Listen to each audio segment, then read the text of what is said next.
जी अस्सलाम वालेकुम, क्या हाल है? सब लोग खैरियत से हैं? पाकिस्तान तहरीक इंसाफ ने महमूद अचकज़ई साहब को अपना सदारती उम्मीदवार नामजद कर दिया है। क्या ये बहुत बड़ा मौजज़ा नहीं है?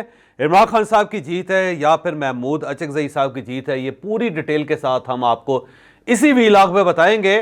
और कल कलर कहार में 350 गाड़ियां एक दूसरे के साथ टकरा गई, लेकिन वहां पे ना कोई एम्बुलेंस थी, ना वहां पे पुलिस थी और ना कोई उठाने वाला, ना बताने वाला था। हमने एयर एम्बुलेंस बनानी, अभी ये याद रखिएगा। और जो मोटरवे के ऊपर हो रहा है, इसका जिम्मेदार कौन है, ये भी हम आपको आज के व्लॉग में बताएंगे। और खैबर पख्तूनख्वा की एमपीए सोबिया शाहिद साहिबा ने मियां शबाशी साहब के साथ मुलाकात की और मियां शबाशी साहब ने उनसे क्या कहा, यह भी हम आपको इसी व्लॉग में बताएंगे। और पंजाब में 23 आज़ाद अरकान ने वजारतें मांग ली, क्या इन सबको वजारतें दी जाएंगी, ये भी हम आपको इसी व्लॉग में बताएंगे। पंजाब के अंदर मरियम नवाज साहिबा की गवर्नमेंट बन चुकी है और इन्होंने जब गवर्नमेंट बनानी थी उससे पहले 23 आज़ाद अरकान ने एक एक करके पाकिस्तान मुस्लिम लीग नून ज्वाइन की थी, जिसके ऊपर पाकिस्तान मुस्लिम लीग नून ने बहुत ज़्यादा तारीफ़ें की थी, ढोंगरे बरसाए थे तारीफ़ों के और एक दूसरे को थपकी दी थी। और फिर उसके बाद सोशल मीडिया के ऊपर वो सारी तस्वीरें वायरल करके ये कहा था कि देखें हमारी पार्टी कितनी पॉपुलर है और हम बड़ी एक मजबूत किस्म की गवर्नमेंट बनाएंगे। लेकिन कल से फिर ये खबरें गर्दिश कर रही हैं कि उन 23 अरकान ने जिन्होंने पार्टी ज्वाइन की थी, अब उन्होंने मरियम नवाज साहिबा से, मियां शबाशी साहब से और मियां नवाशी साहब से वजारतें मांग ली है। और अब पाकिस्तान मुस्लिम लीग नून को यह समझ नहीं आ रही कि इनमें से कितने लोगों को वजारतें दी जाएंगी। अब अगर आप इन्हें वजारतें नहीं देते तो फिर फौरी तौर पर पाकिस्तान मुस्लिम लीग नून के अंदर फूट पड़ जाएगी और इस फूट की बुनियाद पे फिर आप कितनी देर गवर्नमेंट चला लेंगे, बड़ा सवाल है इस वक्त जो पंजाब के अंदर पैदा हो रहा है। और अगर आप इन सबको वजारतें दे देते तो अब सवाल ये, क्या इनके अंदर ये अहलियत है कि ये पंजाब को चला सके? तो इनमें बेशुमार ऐसे लोग हैं जो सिर्फ हल्कों की सियासत करना जानते हैं, वहां से उन्होंने सीट निकाल ली थी, लेकिन अब क्या वो वजारत के अहल भी हैं? ये एक बहुत बड़ा सवाल है जिसका जवाब ज़ाहिर है पाकिस्तान मुस्लिम लीग नून के पास भी नहीं है। इस किस्म की सूरत हाल में जब आप एक पोलराइज किस्म के इलेक्शन के बाद, एक धांधली ज़्यादा इलेक्शन के बाद, जब आप आज़ाद उम्मीदवारों को साथ मिला के जब आप गवर्नमेंट बनाते हैं तो उसके बाद यही अलमिया होता है, फिर आपको गिव एंड टेक करनी पड़ती है। फिर ऐसा नहीं हो सकता कि आप तो अपनी वजारत उज़्मा या वजारत आला के ऊपर बैठ जाएं और जिन लोगों ने आपको सपोर्ट किया है, जिन लोगों ने आपको इक़्तिदार तक पहुँचाया है, वो महरूम रहें और अपने घरों में खामोशी के साथ, फड़े खुले दिल के साथ वो बैठ जाएँ। ऐसा मुमकिन नहीं है। अब उनकी तरफ से ज़ाहिर खींचातानी हो रही है, उनकी तरफ से मुतालबे हो रहे हैं और आपको उन्हें मुतमईन करना पड़ेगा।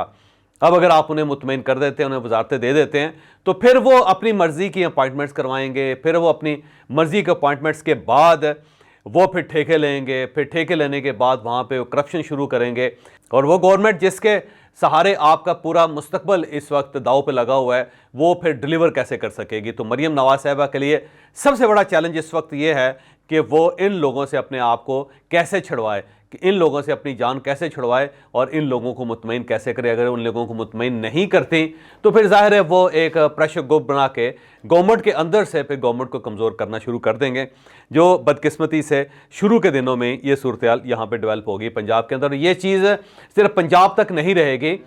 आज जब मियाँ शबाशी साहब प्राइम मिनिस्टर का हल्फ उठाएंगे या आज जब वो प्राइम मिनिस्टर बन जाएंगे तो उसके बाद इनके ऊपर भी प्रेशर होगा, इन्हें भी बेतहाशा वजारतें देनी पड़ेंगी अगर ये अपनी गवर्नमेंट को बचाना चाहते हैं, क्योंकि इतनी फ्राजाइल गवर्नमेंट है और हर जगह पे उसे समझौता करना पड़ेगा। तो इन समझौतों के साथ मियाँ शबाशी साहब वफाक में बैठेंगे और इन्हीं समझौतों के साथ मरियम नवाज साहिबा पंजाब के अंदर बैठेंगे। इससे आप इस इत्तेहाद का या इस गवर्नमेंट का मुस्तकबल उसका अच्छी तरह अंदाज़ा कर सकते हैं। कल बारिश हुई पूरे पाकिस्तान के अंदर और मोटरवे के ऊपर भी बारिश हुई और ये इस सर्दियों की सबसे बड़ी बारिश थी। और फिर दिन के वक्त खबरें आना शुरू हो गई कि कलर कहार के करीब मोटरवे के ऊपर बसों के और वैगनों के और फिर आम कारों के, गाड़ियों के एक्सीडेंट्स होने शुरू हो गए। शाम तक वहाँ पे 350 के करीब गाड़ियाँ एक दूसरे के साथ टकरा चुकी थी और वहाँ पर बड़ा शदीद कोहराम बरपा था। पुलिस और बिलखसूस मोटरवे पुलिस वहाँ से गायब थे। तो जब लोगों ने हादसों की खबरें देना शुरू की, जब उन्होंने वीडियोस भिजवाना शुरू की, तो हर तरफ से फिर हाहाकार होनी शुरू हो गई, हर तरफ से आवाज़ें उठना शुरू हो गई, हर तरफ से प्रेशर आना शुरू हो गया और फिर पंजाब पुलिस एक्टिव हुई, पंजाब गवर्नमेंट भी एक्टिव हुई, लेकिन उस वक्त तक बहुत ज़्यादा नुकसान हो चुका था। मरियम नवाज साहिबा ने चीफ मिनिस्टर बनने के बाद ये ऐलान किया था कि हम पंजाब के अंदर एयर एम्बुलेंस शुरू करेंगे ताकि इस किस्म के जो हादसे हैं वहाँ पर फौरी तौर पर मेडिकल असिस्टेंस पहुँचाई जा सके, ज़ख्मियों को उठाया जा सके, लाशें निकाली जा सकें।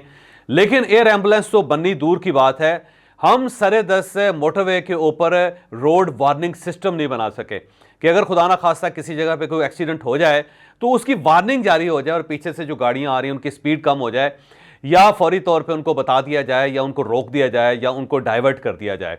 अब ये मिसाल आपके सामने है कि इतना बड़ा हादसा हुआ, बल्कि एक के बाद दूसरा हादसा, दूसरे के बाद तीसरा हादसा, और गाड़ियां एक दूसरे के साथ टकराती चली गई, लेकिन कोई वार्निंग सिस्टम नहीं था।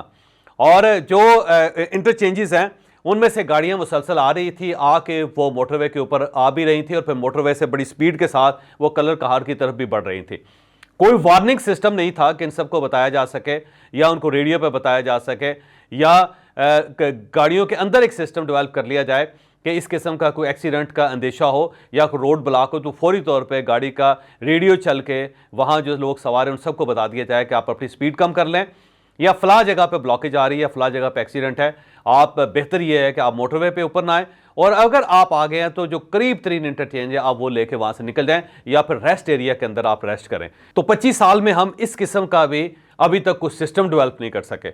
और फिर आप पूरा मोटरवे देख लें, उसके ऊपर किसी किस्म का कोई हॉस्पिटल नहीं है, उसके अंदर कोई इमरजेंसी का बंदोबस्त नहीं है, वहाँ पे लोगों की तिब्बी इमदाद करने के लिए कोई निज़ाम मौजूद नहीं है, वहाँ पे कोई 2, 4, 5, 10,000, 20,000 लोगों के लिए खुराक का बंदोबस्त नहीं है, वहाँ पे होटल्स नहीं है। तो ये सारी सूरत हाल है पाकिस्तान के अंदर, और मोटरवे पाकिस्तान का प्राइड है, हम हमेशा इसका प्राइड लेते हैं। मियां नवाज शरीफ साहब हमेशा ये कहते हैं कि मैंने मोटरवेज बनाई, लेकिन सिस्टम की बारीकी या सिस्टम की खामी या सिस्टम की खराबी आप ये देख लीजिए कि वहाँ पे इस किस्म का कोई एक्सीडेंट हो जाए या ऐसा कोई हादसा हो जाए तो ना वार्निंग सिस्टम है, ना लोगों को रेस्क्यू करने का सिस्टम है, ना लोगों की मरम पट्टी करने का सिस्टम है, ना ही गाड़ियाँ निकालने का सिस्टम है, और उसके बाद एक मज़ीद क्यास और मज़ीद कन्फ्यूजन पैदा हो जाता है। तो मेरी मरीम नवाज साहबा से दरख्वास्त है कि मेहरबानी करके पहले एक ऐसा सिस्टम तो बना लें आप कि जिससे मोटरवे जो है उसको क्लीन किया जा सके। एयर एम्बुलेंस तो बड़ी दूर की बात है, उससे पहले जो सिस्टम हमारे पास होने चाहिए थे वो भी हम आज तक नहीं बना सके। बिलखसूस कलर कहार के ऊपर आए दिन एक्सीडेंट्स होते रहते हैं, लेकिन वहाँ पे जो गाड़ियाँ चल रही होती हैं हम उनको आज तक ट्रैफिक रूल्स में नहीं ला सके। वहाँ पे 45 या 50 तक स्पीड होती है, लेकिन जो स्पीड से गाड़ियां आती हैं उसके बाद वहाँ पे आती हैं, उसके बाद टकराती चली जाती हैं, और आए दिन वहाँ पे हादसे होते रहते हैं, स्कूल की बसें उलट जाती हैं। आज तक हम मोटरवे के लिए ये फैसला नहीं कर सके कि किस किस्म की गाड़ी वहाँ पे चलनी चाहिए और किस किस्म की गाड़ी नहीं चलनी चाहिए। पुरानी गाड़ियाँ होती हैं जो धुआं दे रही होती हैं, इंजन उनके बंद हो रहे होते हैं, इंजन उनके डेड हो रहे होते हैं, और जो उनके टायर्स हैं उनके अंदर आग लगी होती है, वो घिसे हुए होते हैं, लेकिन इसके बावजूद मोटरवे के ऊपर वो चढ़ती हैं गाड़ियाँ, और उनको रोकने का, उनको एजुकेट करने का आज तक हम कुछ सिस्टम डेवलप नहीं कर सके। तो ये मेरा ख्याल डूब मरने का मुकाम है पाकिस्तान के लिए और गवर्नमेंट के लिए कि हम आज तक अपने मोटरवे को सेफ नहीं कर सके। तो चलें, जो पहले हो गया सो हो गया, लेकिन आज से भी अगर हम शुरुआत कर लेते हैं, आज से भी हम ये फैसला कर लेते हैं कि अब इस टाइप का वाक़या दोबारा रिपीट पाकिस्तान में नहीं होगा, या मोटरवे पे नहीं होगा, तो मेरा ख्याल है वो भी गनीमत होगी, लेकिन शायद हमारी रियासत के अंदर इतनी जान भी मौजूद नहीं है। सोबिया शाहिद साहबा जो MP है पाकिस्तान मुस्लिम लीग नून की, खैबर पख्तूनख्वा के अंदर, वो पिछले 4-5 दिनों से बड़ी ट्रैफिक खींच रही हैं, बहुत वायरल हो रही हैं, वो बहुत सारे लोग उनको अप्रिशिएट कर रहे हैं, कुछ लोग उनको गालियां भी दे रहे हैं। अब सोबिया शाहिद साहबा को कल मियां शहबाज शरीफ साहब ने इस्लामाबाद बुलाया, उन्होंने उनके सर पे हाथ रखा, उनको बिठाया और उसके बाद उनको तसल्ली दी और ये बताया कि आपके साथ बड़ी ज़्यादती हो रही है खैबर पख्तूनख्वा में, और खैबर पख्तूनख्वा जैसे माशरे के अंदर ख़वातीन के साथ इस किस्म की बदकलामी या बद तहजीबी नहीं होनी चाहिए। हम भी ये पहले कह चुके हैं कि वाकई उस खातून के साथ ज़्यादती हो रही है। जब वो असम्बली में पहुंचती हैं तो जो मर्दों का रवैया है, बल्कि जहाँ पे वहाँ पे मौजूद ख़वातीन का भी जो उनके साथ रवैया है, वो कोई काबिल तकलीद नहीं है, वो कोई काबिल सताइश नहीं है, वो वाकई बड़ा रफ किस्म का रवैया है, बड़ी ज़्यादती है, बड़ा जुल्म है उनके साथ। लेकिन साथ ही अब सवाल ये भी पैदा होता है कि सोबिया शाहिद साहिबा पहली खातून हैं जिन्होंने उस असम्बली में सबसे पहले घड़ी लहराना शुरू की थी और आगे स्पीकर के डायस के करीब पहुंच के उन्होंने इमरान खान साहब के खिलाफ नारे लगाना शुरू किए थे। तो जब आपकी तादाद ही इतनी कम है और वहाँ पे जो मुखालिफ पार्टी है वो बाकायदा गवर्नमेंट बना रही है और उसकी तादाद ज़्यादा है, तो फिर आपको क्या ज़रूरत है कि आप वहाँ पे जाके इस किस्म के इकदाम करें, आप इस तरह बैलों को सुर्ख रुमाल दिखाना शुरू कर दें। तो मेरा ख्याल है कि सोबिया शाहिद साहबा के साथ भी ज़्यादती हुई है। ख़वातीन का एहतराम होना चाहिए, ख़वातीन का एहतराम हमारे माशरे में है, बिलखसूस खैबर पख्तूनख्वा के अंदर तो ख़वातीन का बहुत ज़्यादा एहतराम किया जाता है, उनकी बड़ी इज्जत की जाती है, लेकिन इसके साथ साथ सोबिया शाहिद साहबा का भी इसके अंदर फॉल्ट है, उनकी तरफ से भी ज़्यादती की गई है। और मेरा ख्याल है पाकिस्तान मुस्लिम लीग नून की क़यादत को इस चीज़ को भी अंडरस्टैंड करना चाहिए कि इन्हें ये जो अपनी ख़वातीन को या अपने लोगों को जो बदतमीज़ी कर रहे हैं उनको अगर ये इसी तरह अप्रिशिएट करते रहे तो फिर ये माहौल ख़राब होगा। मेरा ख्याल है मियाँ शहबाज शरीफ साहब को खातून को भी समझाना चाहिए था कि बीबी आपको क्या ज़रूरत है कि आप उस ऐवान में जाके आप घड़ी लहराना शुरू कर दें, नारे लगाना शुरू कर दें, लोगों को बुरा भला कहना शुरू कर दें, फिर जूता लेके आप चीफ मिनिस्टर के सर के ऊपर खड़े हो जाएं, फिर आप चीफ मिनिस्टर के ऊपर जूता वारना शुरू कर दें। तो जब आप इस किस्म की हरकतें करेंगी तो फिर उसका रिएक्शन भी आएगा, और ये रिएक्शन है जिसका सामना आपको करना पड़ रहा है। तो मेरा ख्याल है पाकिस्तान मुस्लिम लीग नून की क़यादत को सोबिया शाहिद को भी समझाना चाहिए, उसे भी बताना चाहिए कि बीबी इस तरह नहीं करते। जब आप रेड लाइन क्रॉस करती हैं या जब आप रेड लाइन क्रॉस करते हैं तो फिर दूसरी तरफ से भी रद्द अमल आता है, और उस रद्द अमल के लिए ज़हनी तौर पे आपको तैयार रहना चाहिए। तो कसूर सिर्फ खैबर पख्तूनख्वा के MPs का नहीं है, सोबिया शाहिद साहबा का भी कसूर है कि वो भी एक रेड लाइन क्रॉस करके आगे निकल गई। उन्होंने भी जूते लहराना शुरू कर दिए, उन्होंने भी जूते उठा लिए, उन्होंने भी जूते दिखाना शुरू कर दिए, उन्होंने भी चीफ मिनिस्टर के सर के ऊपर जूता वारना शुरू कर दिया,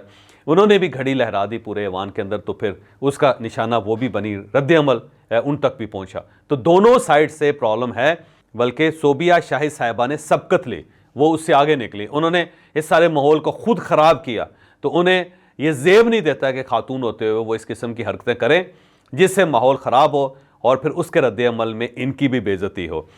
महमूद अचकज़ई साहब के साथ मेरे बड़े पुराने ताल्लुकात हैं, मैं दिल से उनका एहतराम करता हूँ, बड़े सच्चे और खरे किस्म के पार्लियामेंटेरियन हैं। हर दौर के अंदर ख्वाह वो सेनेट हो, ख्वाह वो कौमी असम्बली हो या फिर बलोचिस्तान असम्बली हो, महमूद अचकज़ई साहब की आवाज़ हमेशा बुलंद भी होती है और बड़ी खरी और सच्ची आवाज़ होती है। दिल से मैं उनका एहतराम करता हूँ।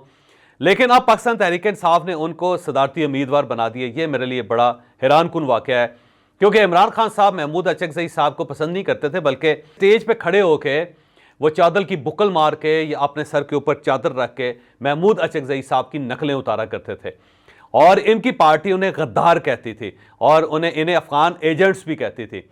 तो जब आप इस किस्म के अलकाबात देते थे जिस शख्स को, अब आप उन्हें सदारती उम्मीदवार नामजद कर रहे हैं, तो इसको क्या समझा जाए?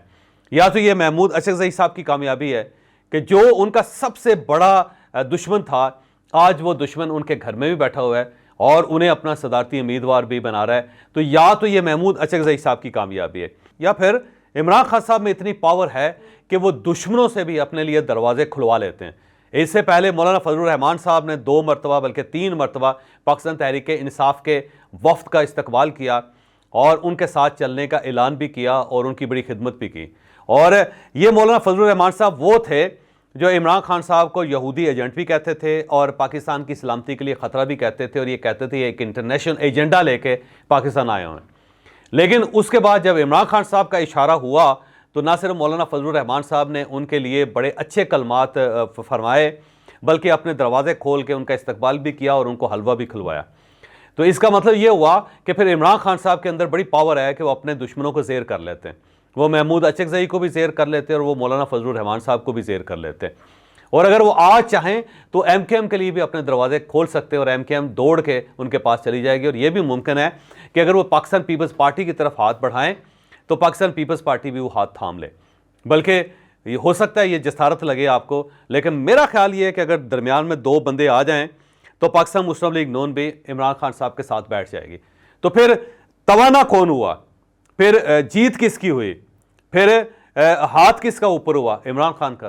तो फिर हमें यह चीज़ माननी होगी कि इमरान खान अगर चाहे तो वो सियासी जमातों को भी अपनी तरफ राज़ी कर सकता है, राग़ब कर सकता है, और वो इस्टेब्लिशमेंट को भी मनवा सकता है। आज अगर वो इस्टेब्लिशमेंट की तरफ हाथ बढ़ा दें और उनकी 1-2 शर्तें मान रहे हैं तो वो इमरान खान साहब दोबारा इक़्तिदार में भी होंगे। तो फिर इस सारे सिस्टम में तगड़ा तो सिर्फ इमरान खान हुआ। तो फिर आपको ये बात माननी पड़ेगी। 8 फरवरी 2024 के इलेक्शनों ने बहरहाल ये चीज़ साबित कर दी है कि इमरान खान इस पूरे सिस्टम से ज़्यादा तगड़ा है और सिस्टम उसके सामने ठहर नहीं सकता। आज अगर महमूद अचकज़ई साहब को इन्होंने सदर नामजद किया है तो ठीक है, हम सब उनकी मजम्मत कर रहे हैं, मैं भी अभी मजम्मत करूँगा कि इमरान खान साहब को फिर इतना स्टैंड लेने की ज़रूरत क्या थी। अगर उसने ये राज़ी होना था, अगर उसने महमूद अचकज़ई साहब को अपना सदारती उम्मीदवार बनाना ही था, तो फिर डिफरेंसेस को, फिर नफरत को, फिर दुश्मनी को इतनी दूर तक ले जाने की क्या ज़रूरत थी, मैं ये कहूँगा भी। लेकिन उससे पहले ये बात बड़ी अजीब से लगती है कि महमूद अचकज़ई साहब तो बड़े ख़ानदानी आदमी हैं। महमूद अचकज़ई साहब तो अपने मौक़िफ़ पर डटने वाले शख्स हैं। तो एक ऐसा शख्स जो अपने मौक़िफ़ पर डट जाता है, जो ख़ानदानी सियासत करता है, जो रवादारी की सियासत करता है, जो आला ज़रफ़ी की सियासत करता है, जो अपने मौक़िफ़ से दाएँ बाएँ नहीं होता, जो कौमी असम्बली के अंदर खड़े होकर इस्टेब्लिशमेंट को लताड़ देता है, उसे फिर इमरान खान साहब की ऑफ़र कबूल करने की क्या ज़रूरत है। वो इनकार कर देते, वो कहता जी मैं नहीं बन रहा, कि मैं आपके नज़रिए से इत्तफ़ाक़ नहीं करता। गो आपके साथ धांधली हुई है, आपने इलेक्शन जीता है, मैं आपको सपोर्ट करता हूँ, लेकिन जो आपका नज़रिया है मेरे लिए उसे बाय करना मुमकिन नहीं है। लेकिन अब देखें इमरान खान के अंदर कितनी जान है, वो कितना पावरफुल आदमी है कि महमूद अचकज़ई ने भी इनकार नहीं किया उनकी ऑफ़र के सामने। वो भी चुप कर गए, खामोश हो गए और उन्होंने ये ऑफ़र कबूल उनकी कर ले। तो ये क्या चीज़ साबित करती है? ये चीज़ साबित करती है कि इमरान खान वाकई पूरे सिस्टम से तगड़ा है। अब हम आते हैं महमूद अचकज़ई साहब के बैकग्राउंड की तरफ। 2014 में जब मियां नवाज शरीफ साहब की गवर्नमेंट थी और उस वक्त जनरल राहील शरीफ आर्मी चीफ होते थे और जनरल ज़हीरुल इस्लाम अब्बासी साहब DGI थे उस वक्त, और महमूद अचकज़ई साहब उस वक्त मियां नवाज शरीफ साहब के बड़े करीब होते थे।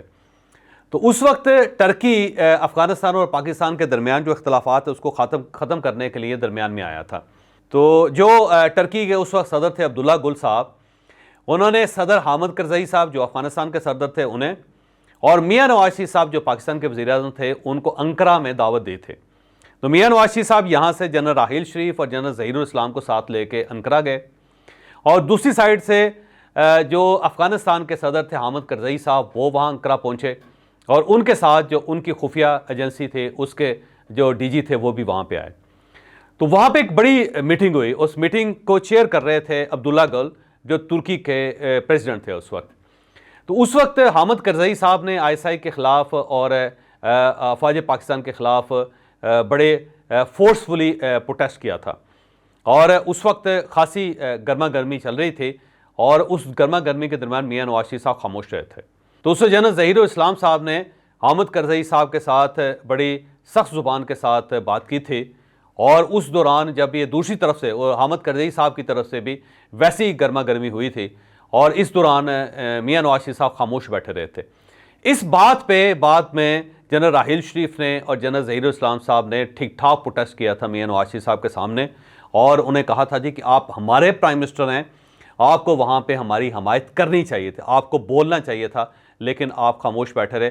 और ये पहला एक डिफरेंस था जो पाकिस्तान मुस्लिम लीग नून की क़यादत और अफवाज पाकिस्तान के दरमियान या इस्टेब्लिशमेंट के दरमियान उस वक्त हुआ था, और उसकी वजह से फिर बाद में इमरान खान साहब का धरना भी इस्लामाबाद पहुंचा था, और उसके ऊपर ये एतराज़ किया जाता था कि इसे जनरल ज़हीरुल इस्लाम साहब सपोर्ट कर रहे हैं। और उसकी वजह यह थी कि जो अंकारा में हुआ था वो जनरल ज़हीरुल इस्लाम उस पर माइंड कर गए थे, और उन्होंने मियां नवाज शरीफ को टफ टाइम देने का फ़ैसला कर लिया था। उसी दौरान जब ये मीटिंग हो रही थी तो प्राइम मिनिस्टर ने प्रेसिडेंट हामिद करज़ई साहब के साथ ये फ़ैसला किया था कि मैं महमूद अचकज़ई साहब को आपके पास भेजता हूँ, और आपके पास जो सबूत हैं वो पाकिस्तान के ख़िलाफ़ या हमारे इदारों के ख़िलाफ़, तो आप वो महमूद अचकज़ई साहब को दे दें। तो उसके बाद महमूद अचकज़ई साहब को काबुल भेजा गया था। वो हामिद करज़ई साहब के मेहमान रहे थे, और उन्हें जो सबूत दिए गए थे वो ला के उन्होंने मियां नवाज शरीफ साहब को दिए थे, और मियां नवाज शरीफ साहब ने वो सारे सबूत उस वक्त की इस्टेब्लिशमेंट को भिजवा दिए थे। और ये सारे सबूत क्योंकि महमूद अचकज़ई साहब लेके आए थे, तो उस वक्त की इस्टेब्लिशमेंट महमूद अचकज़ई साहब के ख़िलाफ़ थे, और उस इस्टेब्लिशमेंट की बैकिंग थी इमरान खान साहब को। तो इमरान खान साहब इसलिए धरने के अंदर खड़े होके, स्टेज के ऊपर खड़े होके, कंटेनर के ऊपर खड़े होके महमूद अचकज़ई साहब की नकलें उतारा करते थे, महमूद अचकज़ई साहब के ख़िलाफ़ बुरे अल्फाज दोहराते थे, महमूद अचकज़ई साहब को गद्दार करार देते थे, उनको अफ़गान एजेंट करार देते थे। लेकिन आज ज़माना बदल गया है।